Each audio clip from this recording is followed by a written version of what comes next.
Seja muito bem-vindo, Padre, é uma alegria recebê-lo aqui. Muito bem-vindo. Uma salva de palmas, Padre Antônio Marcos, da CNBB, mestre em Teologia Pastoral, pós-graduado em Catequese e da Comissão Episcopal Bíblico-Catequética.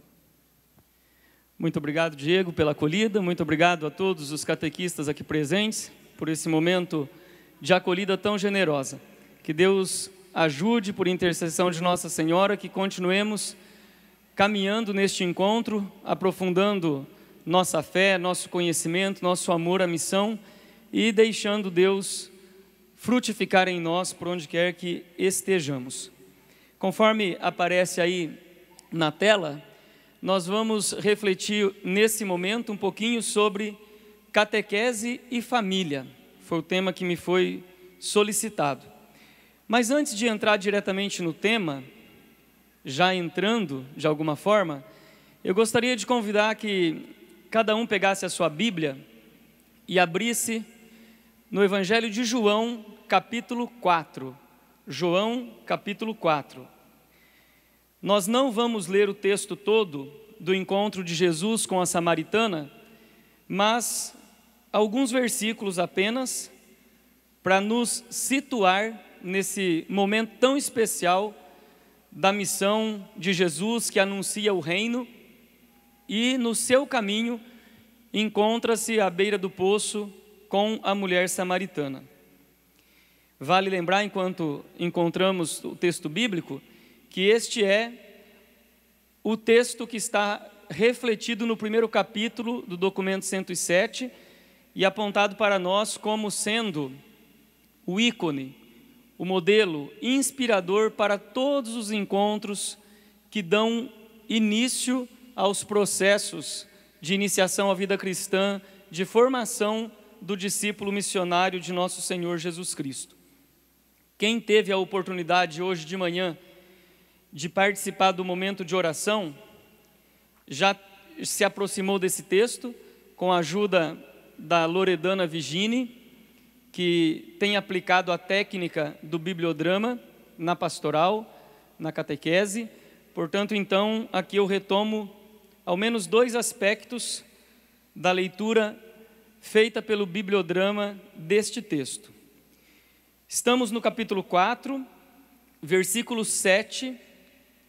Veio uma mulher da Samaria buscar água. Jesus lhe disse: dá-me de beber. Sabemos do que antecede e do que vai seguir nesse diálogo de Jesus com a samaritana. Então gostaria que pudéssemos nos concentrar, fazendo uso da capacidade de imaginação que temos, na pessoa da samaritana. Tentar entender, tentar olhar para ela e perceber como era a sua vida. Quem é essa mulher?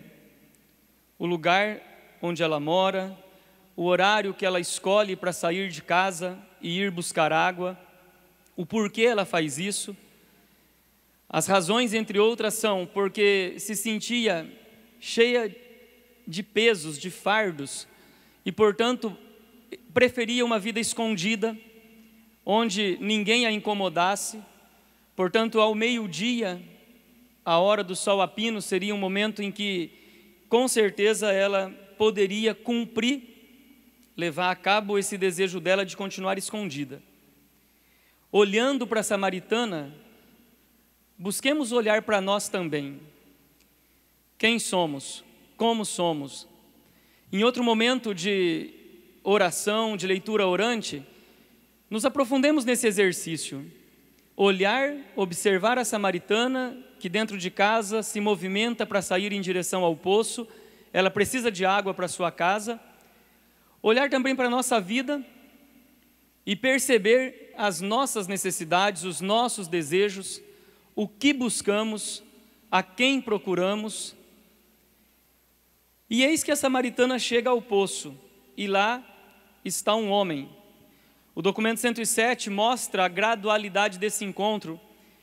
Ela primeiro identifica um homem, é judeu, não há de me incomodar, portanto eu vou chegar, vou pegar minha água e voltar. e continuar a minha vida escondida, mas de repente, para surpresa dela, ele inicia um diálogo. E num primeiro momento, é um homem, depois um profeta, é o Messias.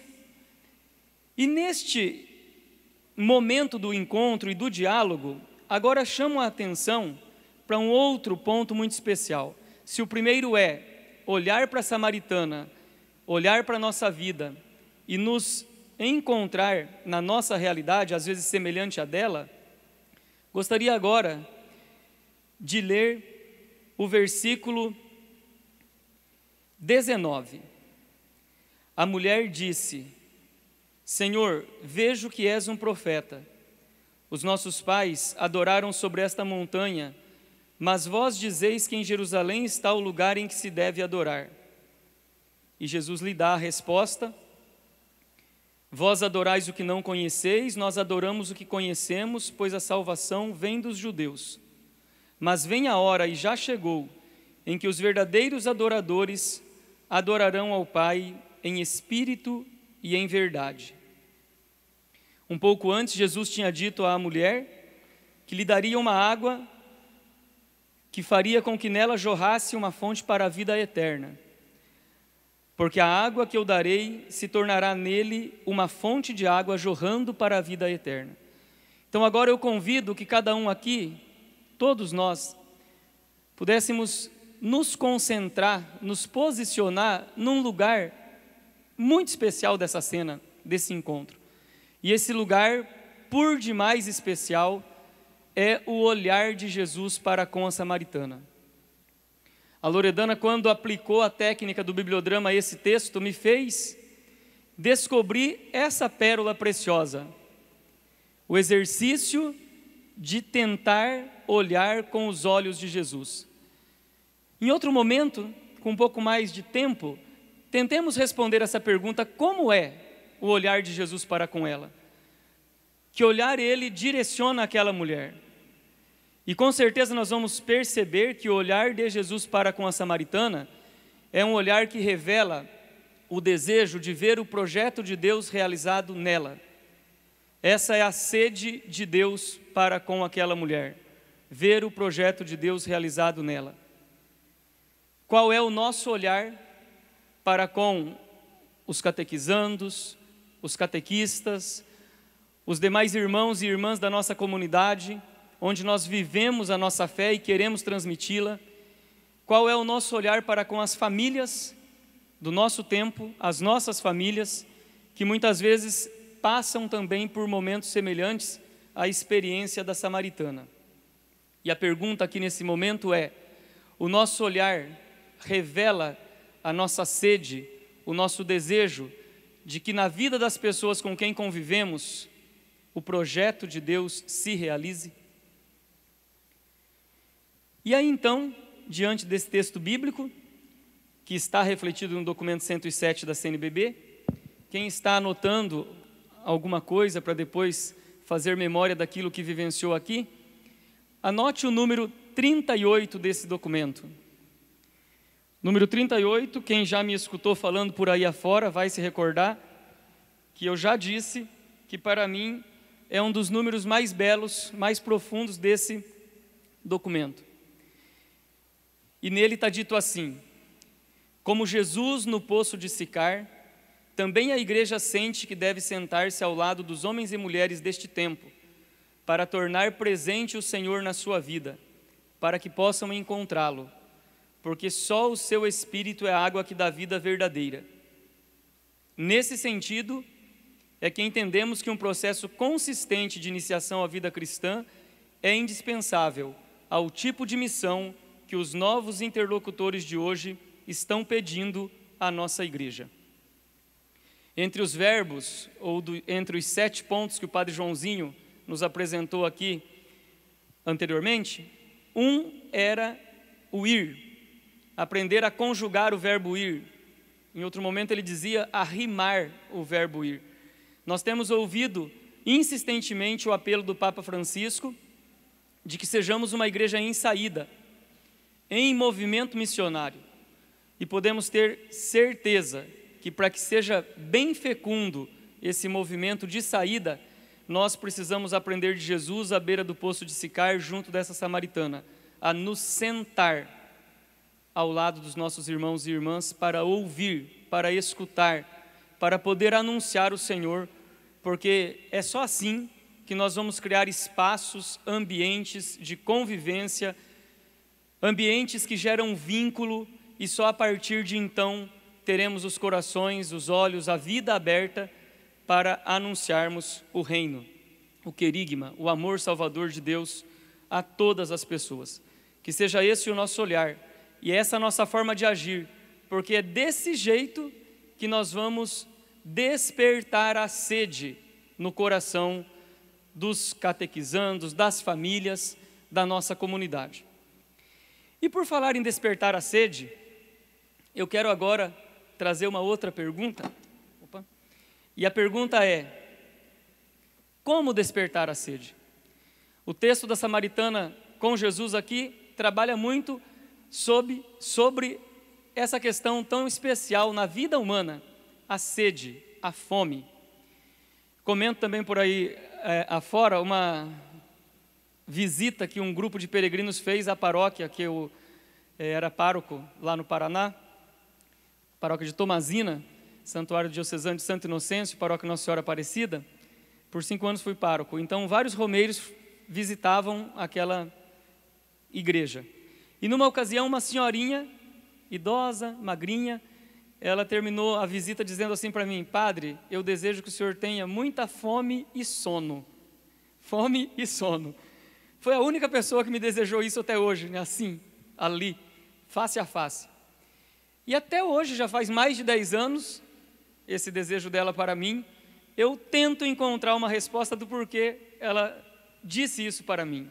Às vezes penso, será que ela tinha falta de apetite? Será que ela tinha insônia? E para ela era muito bom dormir, muito bom ter apetite, e às vezes ela não tinha o que desejava ter. Fato é que nesse desejo dela, hoje eu reflito, olhando para tudo que a igreja nos propõe nesse tempo, nós precisamos encontrar meios, formas, instrumentos de deixar no nosso coração sempre presente a sede, o desejo de Deus, o desejo de encontrá-lo e de apresentá-lo às pessoas, às famílias, envolvendo todo mundo. E aí de novo eu pergunto, e como despertar o desejo de Deus? Como tornar Deus desejável? Um Deus que é amoroso, que é Pai, que é misericórdia, que é ternura, que vem ao nosso encontro. E para responder a essa questão, eu vou fazer aqui uso de uma reflexão do bispo chamado José Tolentino Mendonça. As paulinas, não sei se estão presentes aqui no evento, elas que estão, acabo de ser informado que estão, são elas que publicam de modo especial os livros de José Tolentino Mendonça aqui no Brasil. Esse que eu estou mostrando é intitulado Pai Nosso que Estais na Terra. Mais à frente aqui do nosso momento eu vou ler algumas histórias sobre o perdão que ele registra aqui nesse livro. Esse é um deles. Ele tem também um intitulado Elogio da Sede, que é o resultado de um retiro que pregou ao Papa Francisco e à Cúria Romana no início do ano passado, e outros tantos livros que, se a gente está atrás de uma boa leitura espiritual, de uma literatura teológica que nos ajude a crescer no amor a Deus, no conhecimento da igreja, no diálogo com o mundo, marquem esse nome, ouçam os seus vídeos na internet, conheçam a reflexão de Dom José Tolentino Mendonça. E numa palestra aos catequistas de Belo Horizonte, que reúne o regional, o Leste 2, Espírito Santo e Minas Gerais, o Vanisson está aqui, lá de Vitória. No ônibus, agora há pouco, vindo para cá, conversei com 2 catequistas de Vila Velha, Mariana e Marta. Inclusive uma delas, não sei se estão aqui nesse momento, uma delas, a Marta está ali, a Mariana trabalha junto com uma prima minha, lá de Ibiraçu, né, no Espírito Santo. Uma prima já mais distante, mas alguns parentes que estão lá.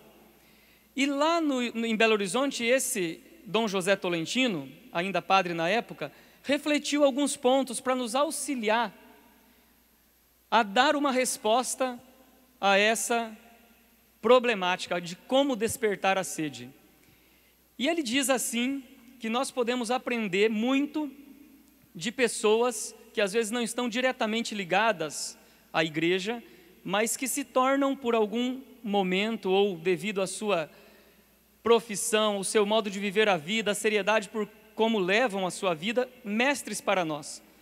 E ele chama essas pessoas de mestres inesperadas ou inesperados do cristianismo.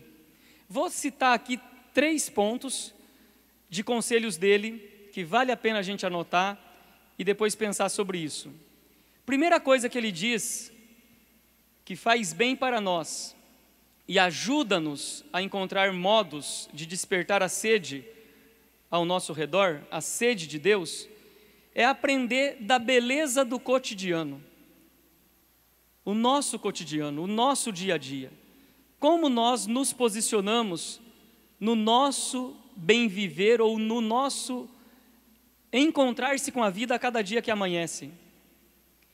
E para poder nos ajudar nessa questão, para poder entender do como a gente fazer da vida um espaço sagrado e fazer com que o tempo que Deus nos oferece viver, ele seja um templo, fazer do tempo um templo, ele recorre a uma poesia da poetisa brasileira chamada Adélia Prado. Talvez muitos aqui conheçam Adélia Prado. E olha, vou aqui tentar dar vida a essa poesia dela para a gente entender o que ele está querendo dizer quando nós precisamos aprender a beleza do cotidiano, para poder despertar a sede, sempre maior. E o título dessa poesia é Casamento.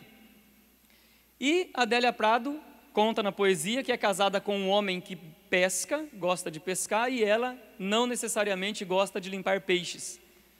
Minha mãe que está aqui gosta de pescar, gosta de limpar peixes. Meu pai, que infelizmente não pôde vir, ele é José, ela é Maria, também gosta de pescar e gosta de limpar peixe. Então, nesse quesito, não há maiores conflitos lá dentro de casa. Mas na vida da Adélia Prado havia. E olha o que ela diz. Há mulheres que dizem: meu marido, se quiser pescar, pesque, mas que limpe os peixes. Eu não. A qualquer hora da noite me levanto, ajudo a escamar, abrir, retalhar, salgar. É tão bom, só a gente sozinhos na cozinha. De vez em quando os cotovelos se esbarram. Ele fala coisas como: este foi difícil, prateou no ar dando rabanadas, e faz o gesto com a mão. O silêncio de quando nos vimos pela primeira vez atravessa a cozinha como um rio profundo. Por fim, os peixes na travessa, vamos dormir. Coisas prateadas espocam. Somos noivo e noiva. Sintetizando, o que era para ser motivo de uma confusão tremenda dentro daquela casa é ressignificado e se torna ocasião de um momento celebrativo, nupcial, de renovação do amor das origens. Aprendamos assim. Papa Francisco insiste muito quando fala às famílias ou das famílias, fazendo uma análise da nossa realidade, que as famílias hoje encontram-se fragilizadas, às vezes com bastante dificuldade de fazer a transmissão da fé, de ser um espaço de catequese, mas não percamos nunca de vista de que as famílias, isso são palavras do Papa, não são problemas, são oportunidade. Todas aquelas com quem nos encontramos. No nosso cotidiano catequético, onde nós vamos iniciando as pessoas à vida de fé, à vida de oração, ao encontro, à configuração com Jesus Cristo. Como nos encontramos com as famílias? Qual é o nosso olhar sobre elas? Que Deus nos dê que esses encontros sejam também, como Adélia Prado registra aqui, encontros que façam daquele momento, daquele tempo, um templo, algo sagrado. Segundo conselho, e este conselho é bastante interessante, ele vem trazido por meio de um escritor português chamado Fernando Pessoa, mas aqui com o pseudônimo de Ricardo Reis. E sempre com essa mesma busca, como despertar o desejo. Então, se o primeiro conselho era viver o cotidiano com a sua beleza, aprender a beleza dele, o segundo é inteireza, autenticidade. Sejamos inteiros naquilo que fazemos. Consideremos as pessoas, as famílias por inteiro, do jeitinho que elas se encontram, porque do contrário, nós vamos evangelizar apenas cérebros. E aí a transmissão da fé não ocorre. Ouçamos o que diz Fernando Pessoa, com o pseudônimo de Ricardo Reis. Para ser grande, sê inteiro. Nada teu exagera ou exclui. Sê todo em cada coisa. Põe enquanto és no mínimo que fazes. Assim em cada lago a lua toda brilha, porque alta vive. Bem tempo atrás, já posso falar de décadas, talvez já faça mais de década, eu assisti um filme intitulado Stuart Little, acho que o 2, e aí havia um momento em que um ratinho estava em crise, o Stuart, porque se sentia muito pequenino, e estava conversando então com um pássaro. E o pássaro, tentando reanimar a autoestima do ratinho, ele disse assim: não fique triste, Stuart, porque nós temos o tamanho que queremos ter. Agora eu tenho um amigo que é menor do que eu um pouquinho, a gente tem conversado bastante sobre isso, e ele tem uma certa crise com assim, a sua estatura. Outro dia até enviei para ele um vídeo, que se vocês quiserem é fácil de encontrar depois para refletir essa questão, e o vídeo é um curta, intitulado O Anão que se tornou gigante, ou de anão a gigante, o anão que virou gigante. É muito interessante, até enviei para ele. E disse para ele: olha, não é a estatura que fala do nosso tamanho, mas a inteireza com que nós vivemos cada instante da nossa vida, cada momento dela. E assim nós vamos dando uma resposta àquilo que hoje nós podíamos talvez dizer da anorexia ou da bulimia espiritual, da falta de apetite para com as coisas de Deus, para com Deus. Podemos assim criar como que um percurso mistagógico.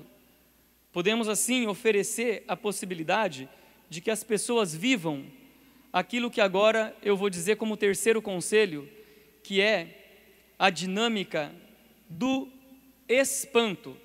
Catequista cristão como mestre do espanto, da arte de admirar-se, de criar admiração.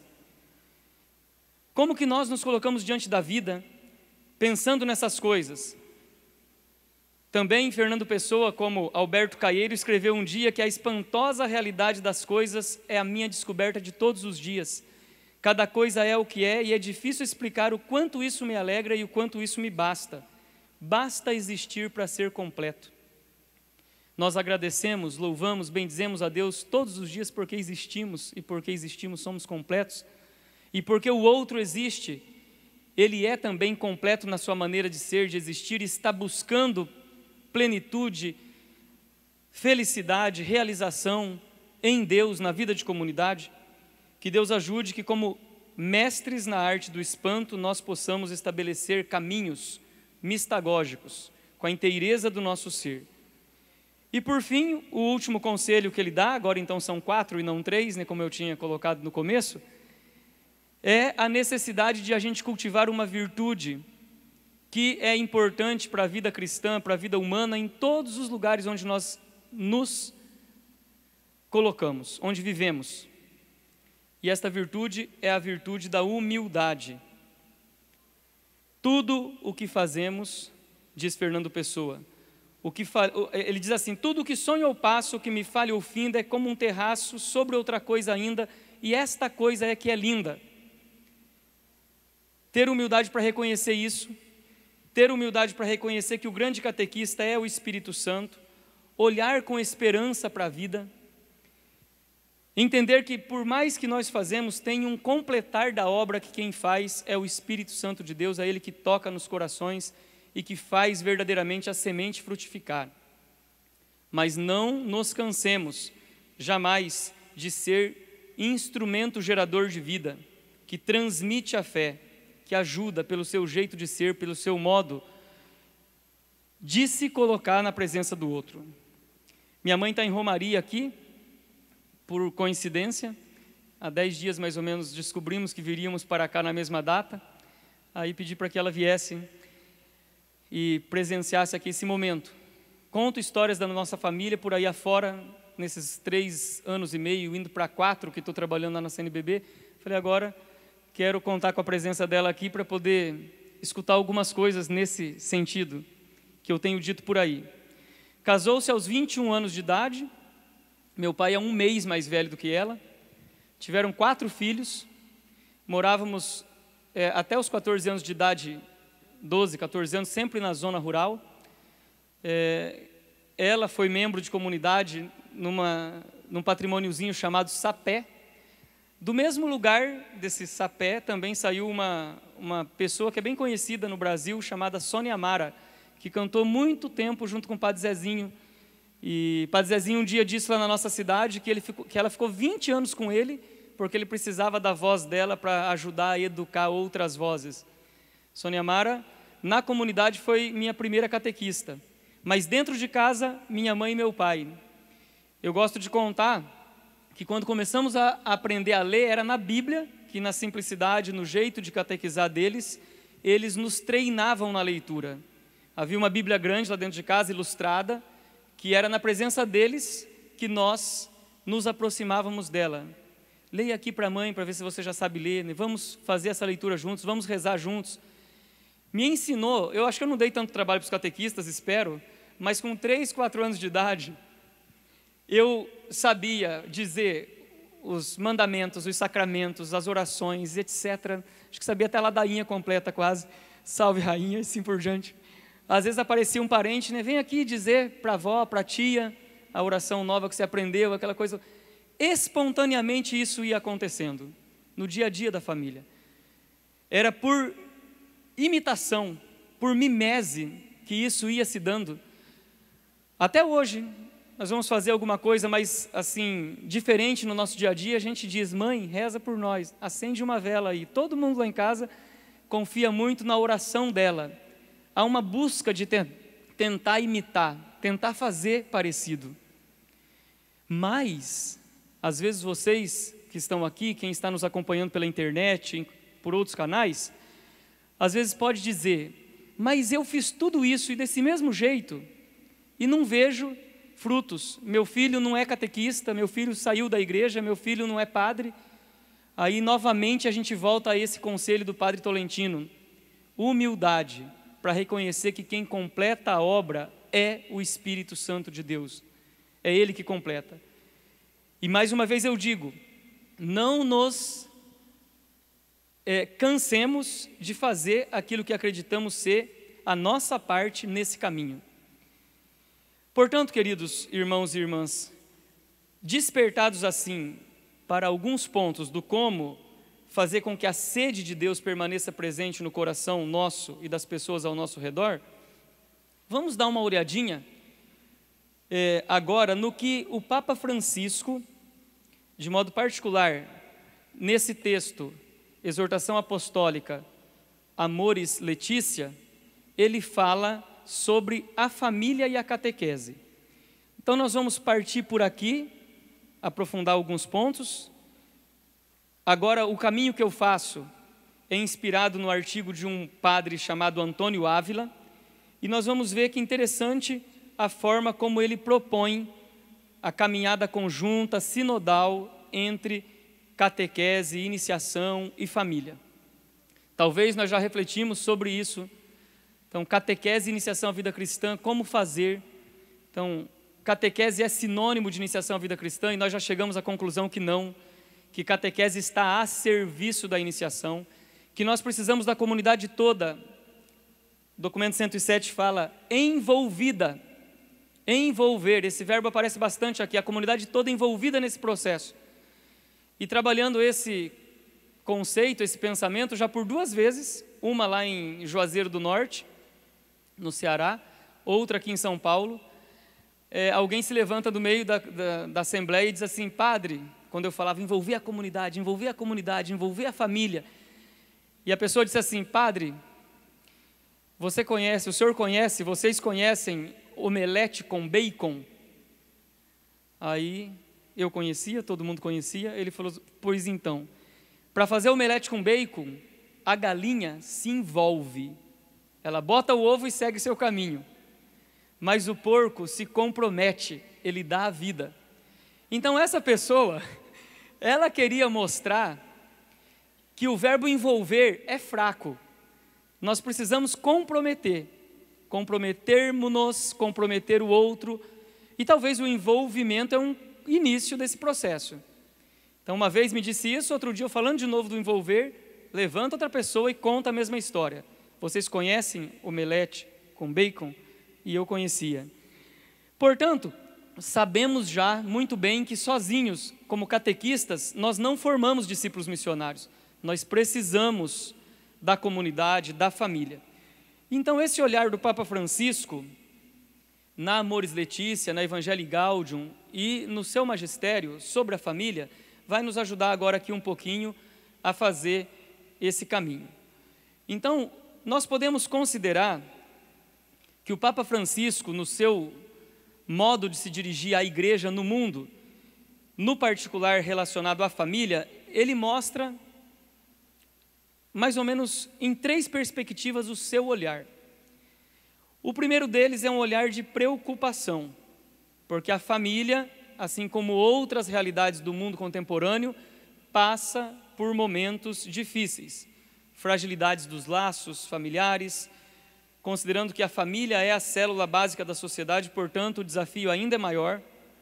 É o lugar onde se aprende a pertencer, é onde se transmite a fé.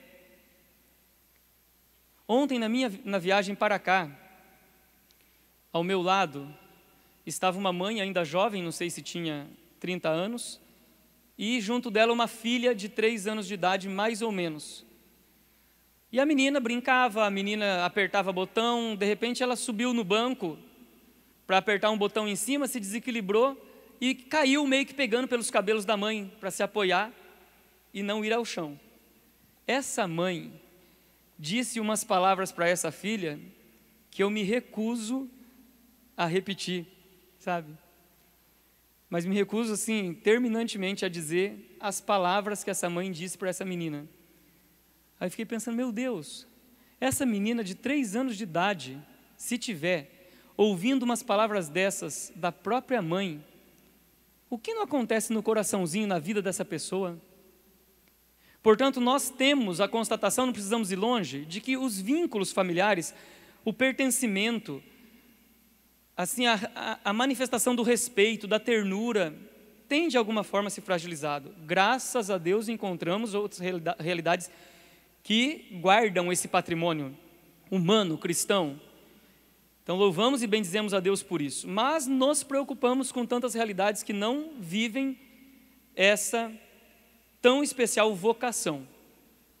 Um outro olhar que o Papa Francisco, ele, no seu magistério, deixa ver sobre a família, é um olhar de misericórdia. Isso está na Evangelii Gaudium, isso está na Amoris Laetitia, esse documento sobre o amor na família, escrito após 2 sínodos sobre a família. E ele diz lá no número 5 que nós precisamos ser sinais de misericórdia e proximidade. E aqui, quando trazia aquele conselho da beleza do cotidiano, eu já apontava um pouquinho para isso, como nós, no nosso exercício da vocação, no nosso ministério, no nosso serviço à igreja, nós podemos estabelecer itinerários, projetos de acompanhamento das famílias, a fim de que elas se aproximem o máximo possível do ideal evangélico, do ideal do evangelho. Eu fui reitor do seminário nosso de teologia lá em Jacarezinho, no Paraná, e tinha um seminarista que estabeleceu assim um jeito interessante de se comunicar com um grupo deles, e no seminário acontecia isso. Foi se tornando espontâneo na época, né? Um dizia para o outro assim, ó, seja feliz. O outro respondia, segundo o Evangelho. Seja feliz, segundo o Evangelho. buscar o ideal evangélico, todos nós. Portanto, que a proximidade, o acompanhamento dê condição para isso. Quando nós falamos de catequese com inspiração catecumenal, a serviço da iniciação à vida cristã, quantas vezes nós falamos de acolhida, de proximidade? Quantas vezes nós falamos de acompanhamento? Quantas vezes nós falamos de introdutores, de testemunho? Portanto, sinais de misericórdia na vida das famílias. É um outro olhar muito presente na missão, na fala do Papa Francisco.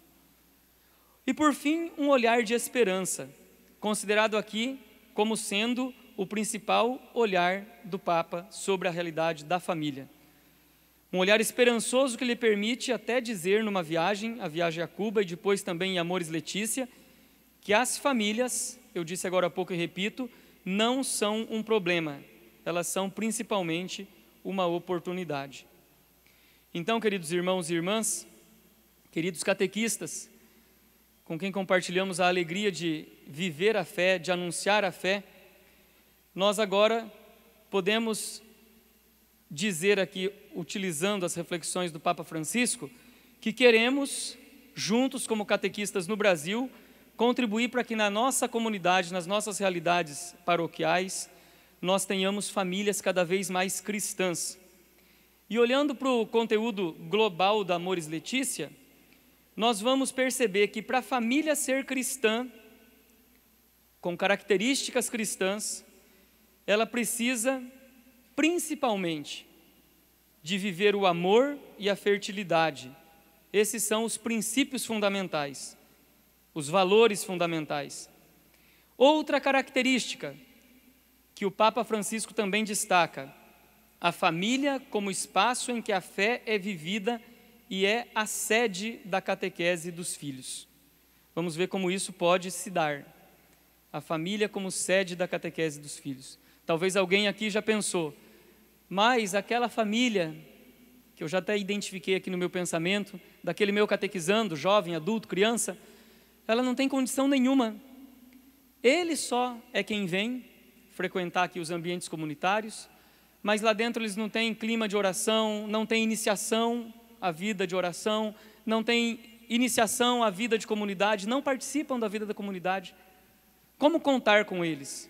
Talvez uma pergunta que antecede a essa: como se aproximar deles e oferecer um caminho de conhecimento de Jesus, progressivo? Eu conto umas histórias também, assim, meu sobrinho Arthur, neto mais velho da minha mãe, que vai fazer 17 anos esse ano, desde que foi concebido vai à igreja. E ele, desde que nasceu, foi ensinado a rezar. Então, se segurava na mão, Pai, Filho, Espírito Santo. E a minha mãe tem um irmão que se chama Santo, tio Santo. E aí quando o Arthur começou a aprender a falar e a espalhar o sinal da cruz, ele dizia assim, em nome do Pai, do Filho, do Espírito, do tio Santo, amém. Aí, demorou um bom tempo para ele fazer a distinção entre as pessoas, que tio Santo era uma pessoa e Espírito Santo era outra. Então, é um processo, é um caminho.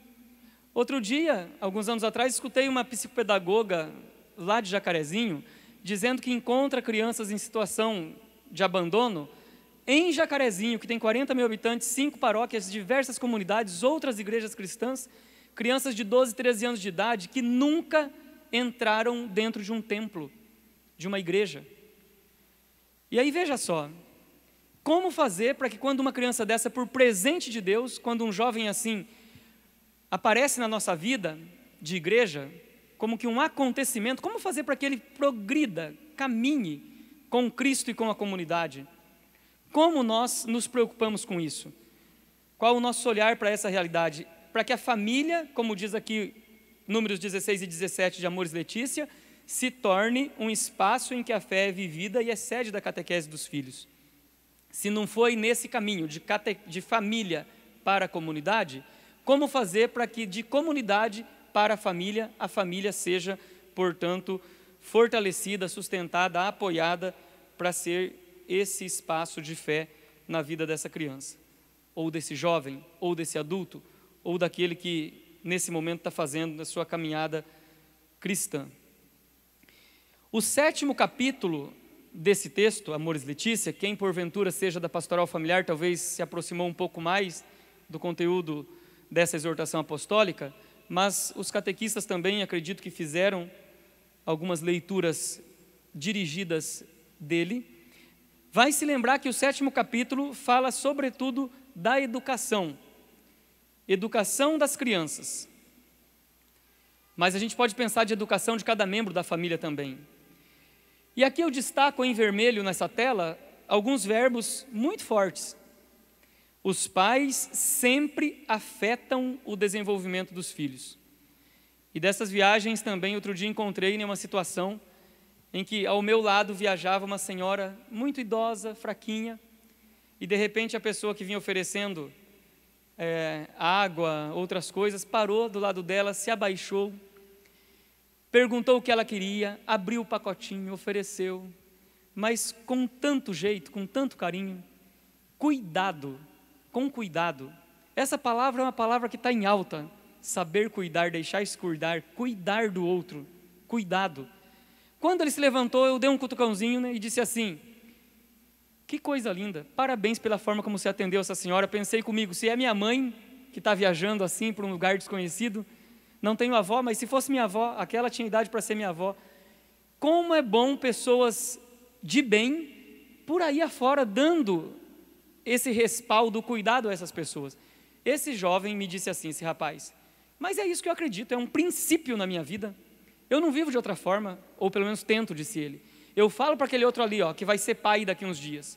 Ele pode fazer 50 horas de discurso para o filho, mas num gesto, ele pode pôr abaixo tudo aquilo que ele falou com tanta, às vezes, demora e com tanto detalhe. Portanto, o que fazemos, o que falamos, o como vivemos, afetam. Guardemos bem essa palavra. Afetam o desenvolvimento moral dos filhos, para o bem ou para o mal. Portanto, é mais apropriado que pais, educadores, todos aqueles que têm uma função assim constituída na vida de alguém, que aceitem essa função inevitável. E aqui nós já vamos caminhando para daqui a pouquinho mostrar um caminho de como a gente pode trabalhar para poder oferecer a oportunidade desses nossos irmãos aceitar de vez essa função, cumpri-la de maneira consciente. É uma tarefa, é uma missão que nós temos em nossas mãos. Deus colocou essa pessoa na tua vida, na minha vida, é catequizando, é filho, é alguém que está aqui habitando esse mundo conosco, mais pertinho, dando-nos um dom e ao mesmo tempo uma responsabilidade. Como nós estamos cuidando para que essa pessoa avance no seu itinerário humano de fé. E aqui, não sei se já leram essa fala do Papa Francisco, mas para mim ela é de uma potência tremenda. Quando ele discute tudo isso com as famílias, e aqui a gente pode dizer com os catequistas, conosco igreja, ele para, respira e faz uma pergunta sobre esses espaços de conhecimento, de convivência. Procuramos compreender onde os filhos verdadeiramente estão no seu caminho? Sabemos onde está realmente a sua alma? E, sobretudo, queremos sabê-lo? Queremos sabê-lo? Esse ano eu estou refletindo um pouco mais, e essa reflexão começou no dia 1º de janeiro, sobre o tempo. O tempo, como nós vivemos o tempo. Dom Murilo, num texto já um tempo atrás, diz que daqui a uns anos nós vamos ser avaliados e reconhecidos como a geração dos que não tiveram tempo. Não tenho tempo. Mas como administramos o nosso tempo? Nós gastamos tempo para conviver, para brincar, para educar espontaneamente, para transmitir a fé espontaneamente? Como nós vivemos o nosso tempo?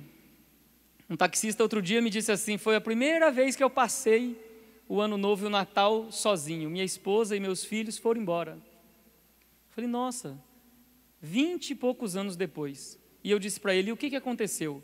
E ele respondeu, perdi minha esposa e meus filhos para o Facebook e o WhatsApp. Eu falei, nossa, não ouvi o outro lado da história, mas o relato dele é esse: perdi para o Facebook e para o WhatsApp. Onde nós investimos tempo, presença? Sabemos dos nossos filhos? Sabemos dos nossos catequizandos? E aqui é isso mesmo, Jesus chamou para fazer comunidade com os seus, e Ele continua chamando por meio da igreja, por meio do nosso ministério, da nossa vocação, para também fazer comunidade com os nossos. E aí nós sabemos, nos conhecemos. É claro que às vezes já catequizamos centenas de pessoas e não vamos guardar o rosto, o nome e a história de cada um, mas aqui também está um outro detalhe especial desse projeto novo da igreja: pequenos grupos, acompanhamento, proximidade, catequizar 3, 4 pessoas, iniciar poucos, para que a gente tenha ocasião, envolver muito mais gente nesses processos, para a gente saber quem somos, como estamos na vida, no caminho da... Um dia desses também, faz já tempo, talvez uns 10 anos, alguém se levanta no meio do grupo e diz assim: eu queria aqui partilhar que esses dias eu fiz 50 anos de casado. Aí eu olhei para minha esposa e disse para ela assim: eu te amo. Ela olhou para mim e disse: você está ficando louco? Aí, faz mais de 50 anos que você só me faz sofrer. Você nunca perguntou pelo que me fazia feliz, não sei das quantas, não sei o quê, e agora tem a coragem de vir me dizer que me ama. Fez um drama. Aí ele dizia com toda a simplicidade e humildade possível naquele momento que diante do grupo ali reunido, diante de Deus, ele renovava o seu propósito de fazer a sua esposa ver que ele sempre a amou. Talvez não soube expressar, mas sempre a amou. E nesse resto de vida que Deus lhe concederia, ele ia fazer isso acontecer. Mas aí eu me preocupo com isso. Às vezes a gente está há 10 anos, há 20 anos, há não sei quanto tempo naquela comunidade, com aquelas pessoas, naquela família, e quem somos? Quem é esse que está comigo? Portanto, que nós possamos saber, querer saber quem são. Um olhar sobre o papel da família na transmissão da fé e na iniciação cristã. E o Papa afirma, no texto Evangelii Gaudium, que o futuro do cristianismo passa pela experiência educativa das famílias. Olha como é sério isso, e como precisamos nos preocupar como catequistas com a realidade familiar da nossa época. E aqui mais uma vez ele diz criar espaços de convivência em comunidade, vida de comunidade, experiência vivida e partilhada, ensinada e aprendida. Eu escutei o padre falando aqui, ele até usou, o padre Joãozinho, um verbo que eu não conhecia, né? Ele falou ensinagem e aprendizagem, uma coisa assim, a diferença entre ensinar e aprender. Então, como nós fazemos isso na nossa vida de comunidade? Eu pensava outro dia, né, sobre o meu caminho para me tornar padre. Quanto tempo de formação, os padres aqui presentes, as religiosas que estão aqui também, têm um caminho parecido. Como a nossa comunidade acompanha os que vão se casar? Que caminhos, que itinerários nós oferecemos para os jovens que estão iniciando o namoro, acompanhando gradativamente, processualmente a sua entrada para a vida matrimonial? Depois, nos primeiros anos de família, o que temos oferecido? Espaços na nossa comunidade para que esses casais possam ser sustentados na sua caminhada de fé, como família, como cristão. O desafio da família em relação à educação da fé dos filhos. O documento 107, se alguém quiser anotar também, pode depois fazer uma leitura, lá nos números 51, 52, 53. No 53, na esteira de uma reflexão sobre a Samaria dos nossos dias, dos sinais dos tempos, vai aparecer a constatação de que a família é um desafio, porque os vínculos estão fragilizados e assim por diante, uma tendência ao autorreferenciamento, ao isolamento, ao individualismo, autorreferencialidade, essa palavra também já apareceu hoje de manhã. Portanto, nós estamos diante dessa realidade. Como fazer para que ela se torne uma escola de fé? Coisa que o documento de Aparecida também já se preocupou em refletir. Passamos agora, então, a uma proposta de ação, a catequese missionária na família. E essa proposta de ação, ela vai ocorrer como que em dois momentos, um que se completa no outro, ou que complementa o outro. Não sei se já refletiram a partir desse aspecto, e as dioceses, os regionais, as comunidades que já estão levando adiante essa missão e com grandes frutos. Tenho conversado com muita gente que já narrou frutos especiais, bonitos, da comunhão entre iniciação e família, o envolvimento das famílias no processo iniciático dos seus membros, quanta coisa bonita nesse sentido. Então, aqui, o primeiro aspecto é justamente esse, a catequese missionária da família ou a catequese evangelizadora da família, entendida como o momento em que se envolve a família na vida comunitária por conta da presença de algum membro dela no processo iniciático catequético iniciático. Não sei se vocês têm experiências assim, mas creio que tenham. Existe um grupo populacional, às vezes diminuindo, mas que ainda solicita os sacramentos da iniciação para os seus filhos. Os catequistas do batismo, em muitos lugares estão sendo assim chamados, então as pastorais do batismo, outrora assim chamadas, não era incomum a gente ouvir alguns lamentos dizendo assim, olha, mas para aquela preparação para o batismo, às vezes até chamado do curso de batismo, a sala estava cheia, batizamos 50 esse mês, e onde estão essas crianças, esses pais, esses padrinhos? Às vezes escutamos esses lamentos. Junto deles eu sempre coloco uma contrapartida, digamos assim, uma reflexão que vem numa outra direção. E nós, como catequistas do batismo, como comunidade, como estamos acompanhando essas famílias? Nós podemos e devemos bendizer a Deus porque vieram buscar, ainda estão procurando. Como respondemos? Nós organizamos a nossa vida de forma que ao menos uma vez por ano a gente vá ao encontro dessas crianças para saber como elas estão. Às vezes, mas é muita coisa para mim, e como partilhamos as tarefas? O Padre Lima, que vem depois aqui, às 14h30, depois do nosso intervalo para o almoço, ele tem uma expressão que me ajudou muito também a repensar essa questão da catequese e a iniciação à vida cristã. Que ele fala que nós estamos num momento, nessa mudança de paradigma, de redimensionamento dos serviços. Se alguém um dia pensou que o catequista era um super-herói ou fosse um super-herói, graças a Deus, nós estamos superando essa mentalidade e estamos redimensionando os serviços. Então, dentro da nossa comunidade, como redimensionar os serviços ao ponto de que tenhamos pessoas que vivem a fé e transmitem a fé e que acompanham quem solicita o sacramento para os seus filhos.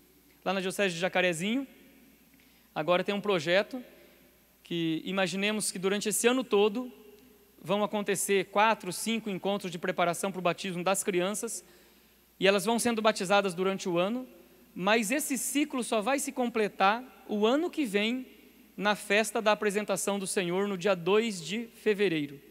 Então todas as crianças que forem batizadas durante esse ano, as equipes, a comunidade vai acompanhar e vai trazê-las de volta 2 de fevereiro do ano seguinte para uma grande festa da luz, apresentação do Senhor e, digamos que o encerramento desse ciclo, que vai ter continuidade com certeza.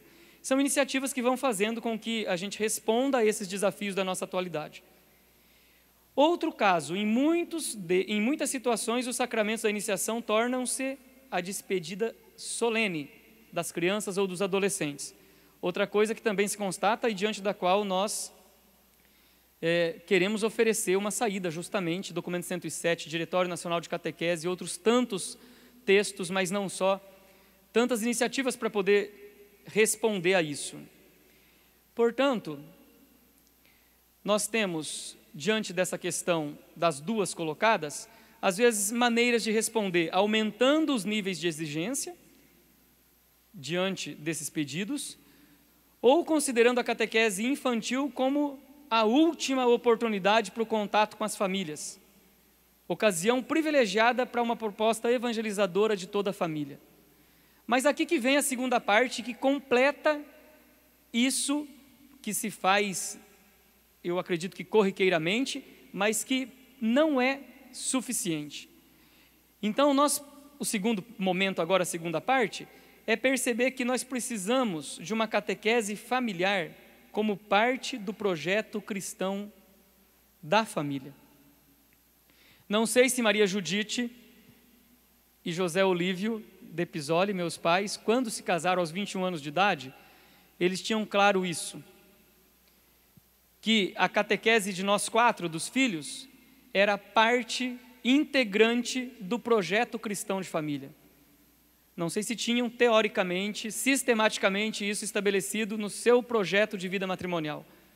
Mas dado os 43 anos de casamento deles, e nós já avançando para passar dos 40 todos, né? Então meu irmão já tem, o mais velho 42, eu tenho 40, minha irmã tem 38 e o outro tem 37. Então hoje a gente percebe que parece que sim, estava presente no projeto familiar deles. Quem os ajudou?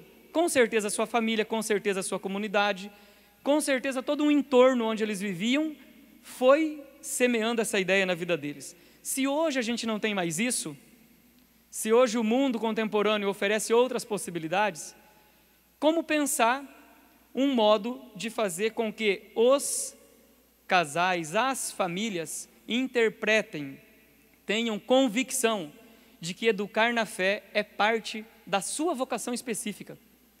Se eu, como padre, tenho uma vocação específica que se desdobra, que se expressa em vários modos de ser, de viver, o pai, a mãe, a família, ela tem que conceber que na sua vocação específica está a transmissão, a educação da fé.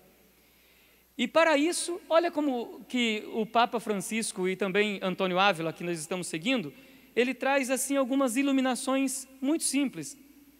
Não implica num programa articulado. Então nós não tínhamos lá dentro de casa assim, toda segunda-feira vai ser a hora da catequese. Não tinha isso. Mas empregue na totalidade dos detalhes da vida da gente. Não está preocupada tanto com o conteúdo, mas com a experiência de Deus. Claro que a minha mãe transmitia, meu pai também, conteúdos, mas pela sua forma de viver a vida em comunidade, a vida orante, a experiência de Deus deles afetaram a nossa vida dessa forma. E aqui eu registro uma frase que está num seriado que eu assisti há um tempo atrás, que termina, é o último episódio do seriado, é a última frase do seriado, uma menina defendendo a permanência da professora que ia ser expulsa daquela comunidade e defendendo a presença dela porque essa professora trazia métodos inovadores, ela tinha uma forma nova de se colocar ali diante dos alunos, e a menina sintetiza aquela professora com essa frase, e é o ponto central do discurso e que garante a permanência dela ali. Me diga e eu me esquecerei, me ensine e eu me lembrarei, me envolva e eu aprenderei. Aqui aparece novamente o verbo envolver, lembrando que eu fiz aquela reflexão agora há pouco, que o comprometer é bem mais potente do que o envolver, mas guardemos aqui na dinâmica desse ensinamento, dessa reflexão, a importância de envolver a família, a comunidade. E aí, qual é uma receita? Nós temos um caminho que precisa ser trilhado junto. Eu tenho acompanhado agora as equipes de Nossa Senhora e gosto muito de uma frase do início das equipes de Nossa Senhora, quando os casais buscaram o padre Cafarel para poder ajudá-los na santificação do matrimônio. E o padre Cafarel disse assim: não sei o que fazer, mas vamos caminhar juntos, vamos fazer o caminho juntos. Então, chame a sua comunidade, chame o seu padre, sente com eles, vamos fazer o caminho juntos? Como fazer? E agora, uma proposta de catequese familiar que parte da família como igreja doméstica. Primeiro ponto, o objetivo dessa catequese. O objetivo dessa catequese familiar como comunidade doméstica. Criar na fé. Objetivo principal. Aqui em São Paulo, próximo daqui, morei 2 anos e meio em São Paulo, daí um dia desses passando por ali, entrei numa igreja, estava acontecendo, e já fui para a missa mesmo, igreja de Santana, não sei se tem alguém aqui de Santana, região norte de São Paulo. Santana, o padre celebrando 50 anos de vida, e ele disse assim: eu quero aqui agradecer a Deus, em primeiro lugar, pelo dom da minha vida, aos meus pais que me transmitiram a vida, aos meus padrinhos de batismo que aqui estão, porque o dom da fé é a coisa mais importante que nós temos. Equivocado está quem pensa que a saúde e o resto a gente corre atrás. É a fé e o resto é consequência. Porque sem fé, até a saúde em algum momento da vida pode fazer com que você perca o sentido, chegue ao vazio, faça a experiência dele. Agora, com fé, até a falta de saúde pode ser ressignificada. Portanto, a fé é o que de mais especial nós temos. E a melhor herança que alguém pode deixar para alguém é a herança da fé. Portanto, família e catequese, juntas, iniciando nesse percurso cristão, criam na fé. Qual que é o conteúdo? Se a gente vai fazer aqui, então, um projetinho. Qual que é o conteúdo? O conteúdo é a experiência. O conteúdo da catequese familiar. Não é outro. A abertura à experiência de Deus. A experiência da fé. A jubilosa alegria do Evangelho. Força capaz de transformar tudo.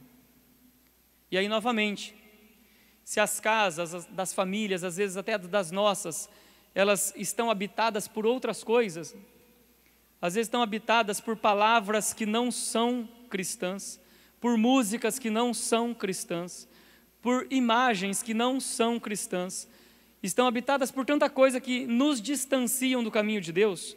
Como fazer pela vivência do dia a dia, do nosso cotidiano, com que a alegria do Evangelho ela possa habitar a nossa casa, a nossa família, a nossa vida e transformar tudo.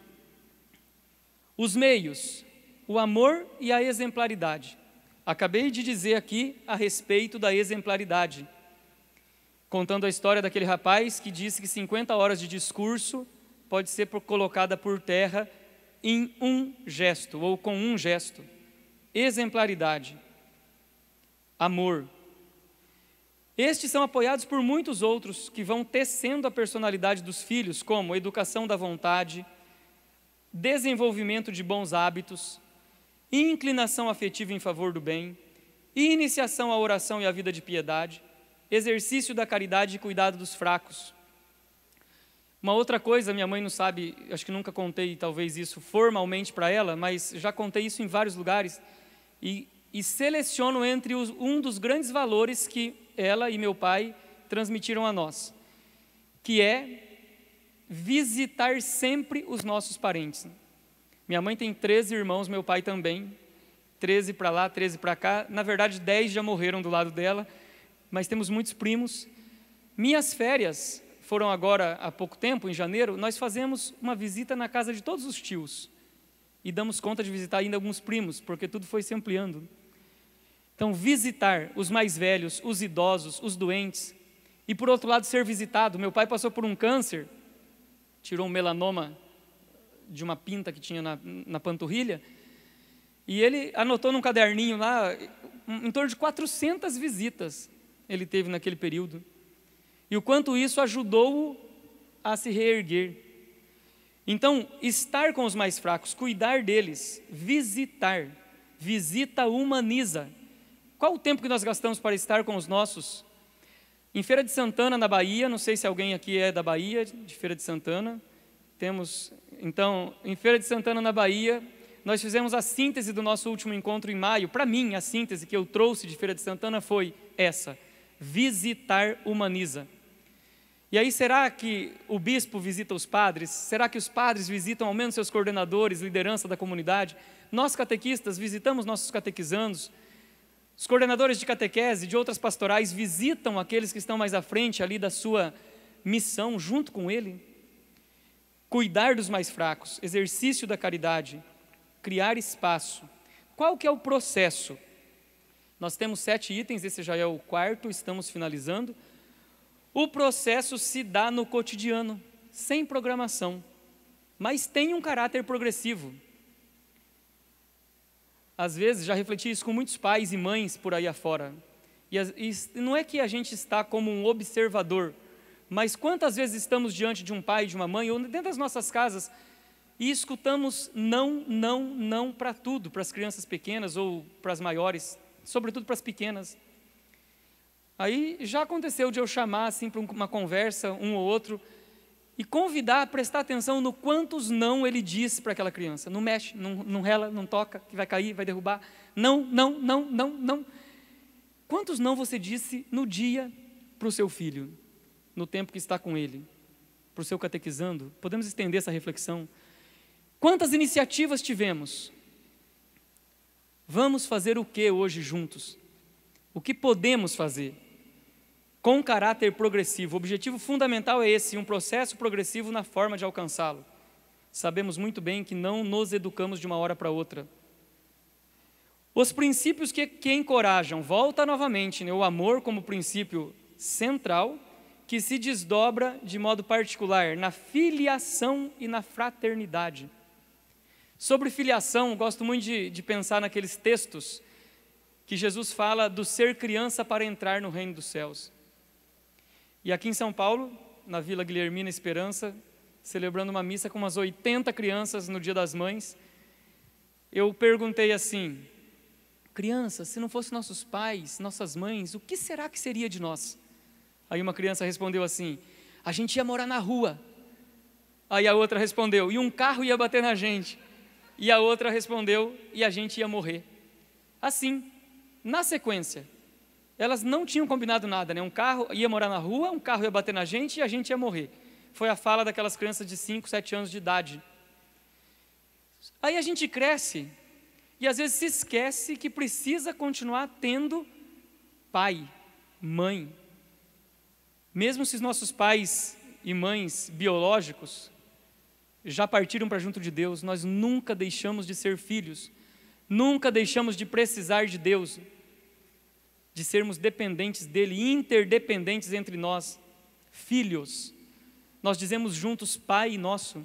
Hoje na Basílica ali, eu falo, toda vez que eu venho em Aparecida, que a igreja está lotada, eu vou às alturas quando o Pai Nosso é rezado.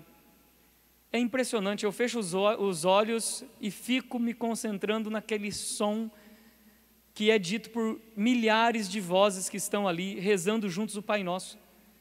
Nós temos Pai, filhos, portanto somos irmãos. Eu preciso de você, você precisa de mim, nós precisamos todos de Cristo até o fim. Já cantava uma musiquinha tempos atrás. Somos irmãos, fraternidade. E isso assume uma forma de serviço. Nosso serviço é pela catequese, nos processos de iniciação. Nosso serviço é ajudar as nossas famílias, as famílias que estão em torno de nós, a de onde estão partir para um ideal cada vez mais próximo do Evangelho. Façamos atitudes que pretende esse projeto. Atitudes que pretende, resumidamente, experiência de liberdade, capacidade de escolhas definitivas e livres, vivência do Evangelho, prática da vida cristã, do diálogo com a cultura atual. Se especializar no diálogo. Outro dia, eu falo assim que eu já tive histórias das mais diversas, mas agora tenho várias dessas últimas viagens, passando por um aeroporto, coloquei minhas coisas assim, a moça que estava atendendo do outro lado, grávida, com a barriga bem grande, próxima de dar à luz. Aí eu falei, você está grávida, olha que bonito. Ela falou, não estou achando muito bonito, mas não. Passamos. Ela veio de novo. Eu falei assim, por quê? Está pesado? Ela falou, tá pesado. Aí, é menino ou menina? É menina. Eu falei, ai, que legal. Isso pegando minha mala, ela disse assim, e você tem filhos? Eu estava sem o colarinho. Aí eu disse assim para ela, não, eu sou padre. Quando eu disse que eu era padre, ela disse assim para mim, mas não está escrito crescer e multiplicar? E você não sei quando pegou, eu falei assim, agora eu levo uma bandejada, pensei, né? Quase que me... Aí eu disse assim para ela, e você vai ter mais? Para tentar quebrar o clima assim? Ela disse assim para mim, não, vou deixar para você. Falei assim, então até mais. Pensei, falei, gente, que falta de tolerância.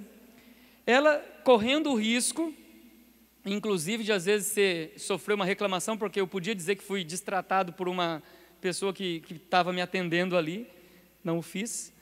Mas olha como a capacidade de intolerância dela, ou o que ela vive de intolerância, vai além até do risco do trabalho dela. Mas foi assim que aconteceu e hoje a gente precisa muito do exercício do diálogo, muito. Por fim, os principais agentes os principais agentes, e aqui chegamos, na conclusão, a uma constatação do necessário envolvimento ou comprometimento das pastorais da família nos processos de iniciação à vida cristã. Cada um deles ocupa um lugar único e irrepetível. Sem dúvida, o Papa Francisco, para ele, o papel principal é o dos pais. São os principais responsáveis na tarefa educacional. E é nessa tarefa que eles desenvolvem a sua vocação específica.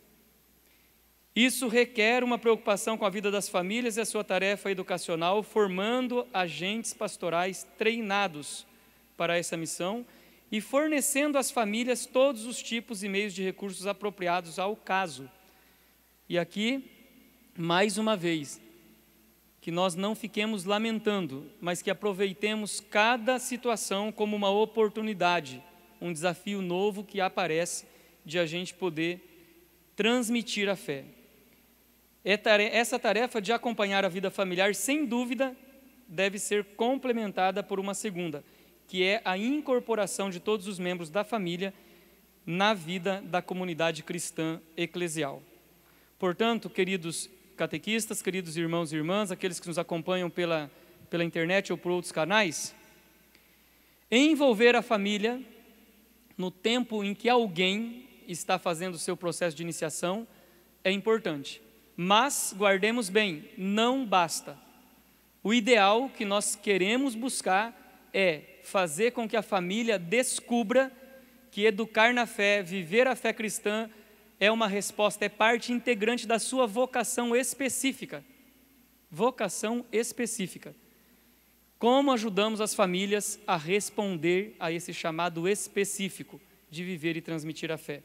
Mãe, vem aqui, nós vamos encerrando. Falei que leria, eu tenho 3 minutos segundo a tela, e vai dar tempo de eu ler uma palavra sobre o perdão, que está aqui no livro Pai Nosso, do Tolentino Mendonça. Vou ler 2, na verdade, são bem curtas. Maria Judite de Pisoli, minha mãe, venha cá. Como eu disse, pena que eu...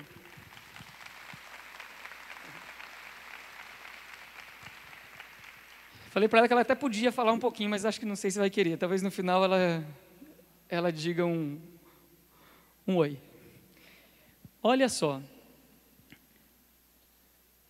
Senhor, quando vieres na tua glória, não te lembres somente dos homens de boa vontade.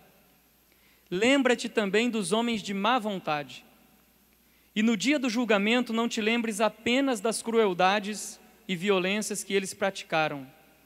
Lembra-te também dos frutos que produzimos por causa daquilo que eles nos fizeram.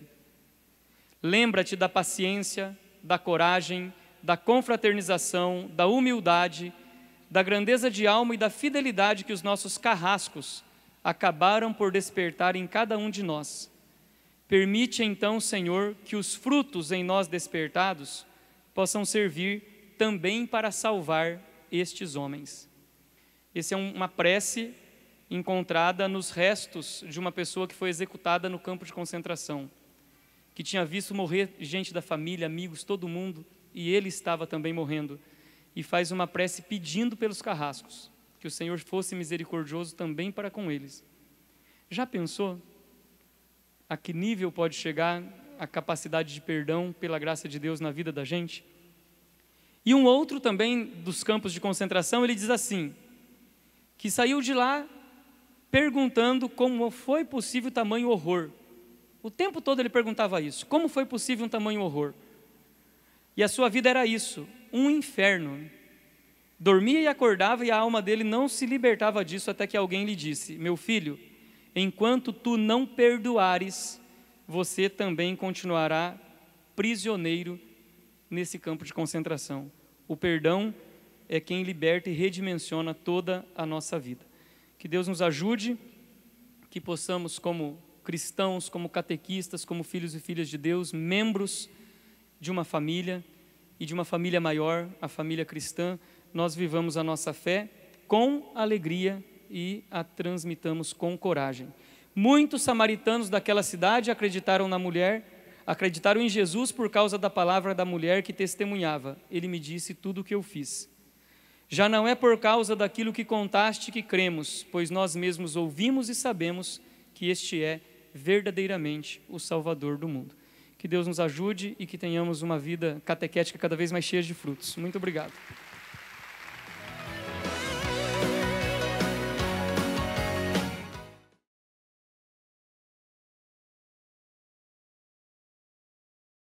O que me deixando impressionado é que dobrou de tamanho, né?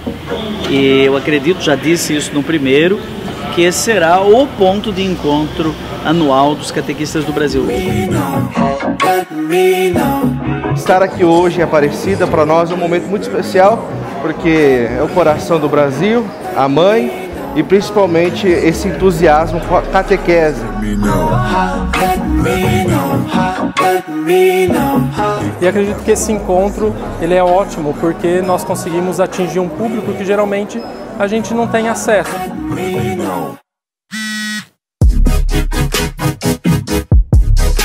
Que por mais que obstáculos que a gente tenha na nossa vida, a gente não deve parar. E o catequista tem essa missão de anunciar, de ajudar, de motivar as pessoas, aqueles que eles têm à frente, a fazer essa adesão por Jesus Cristo e buscar a fidelidade. Para mim, o Catequistas do Brasil, ele é um grande momento da vida da catequese no nosso país, pela variada oferta que ele faz de temas diferentes, de modalidades, de dinâmicas, e é tudo que o nosso pessoal precisa. Nossa catequese é muito rica, então essa troca vai ajudando também a gente a ampliar os nossos conhecimentos, melhorar essa proximidade, essa família cristã que a gente quer construir, né, dentro desse reino de Deus. Eu vim com a minha mãe, ela me trouxe e eu achei muito legal, ela achou que ia ser cansativo, eu de noite estava toda acesa, eu tinha gostado muito. E aí eu tô querendo muito vir ano que vem, briguei com ela, falei que eu queria ter vindo nos outros anos. Vem crescendo e vem contribuindo muito para que eles possam sair mais motivados para o trabalho. Porque aqui nós temos catequistas em diferentes realidades, né? Do Brasil inteiro. E quando a gente menos percebe, sai da gente o melhor da gente que a gente nem sabia que tinha. Então, para mim, é uma experiência muito, muito, muito importante em que eu peço a Deus que crie raízes fundas para nunca mais eu sair daqui.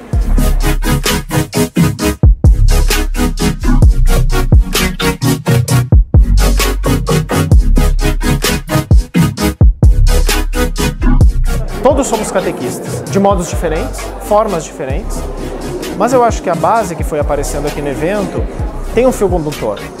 Não, quer dizer, a experiência de Deus ficou muito marcada. Catequese é comunicar uma experiência, um encontro com Deus. É fundamental que o catequista conheça essas novas linguagens, aprenda a usar de meios adequados para chegar ao coração das pessoas e tornar viva a boa nova de Jesus Cristo. Eu estou sentindo uma experiência incrível, uma emoção sem tamanho, e eu vou levar tanto conhecimento para as catequistas da minha cidade, quanto para os catequizantes que eu tenho. Eu só tenho a agradecer ao evento por ter proporcionado a todo mundo esse evento maravilhoso de conhecimento que a gente vai sair daqui cheios. What for?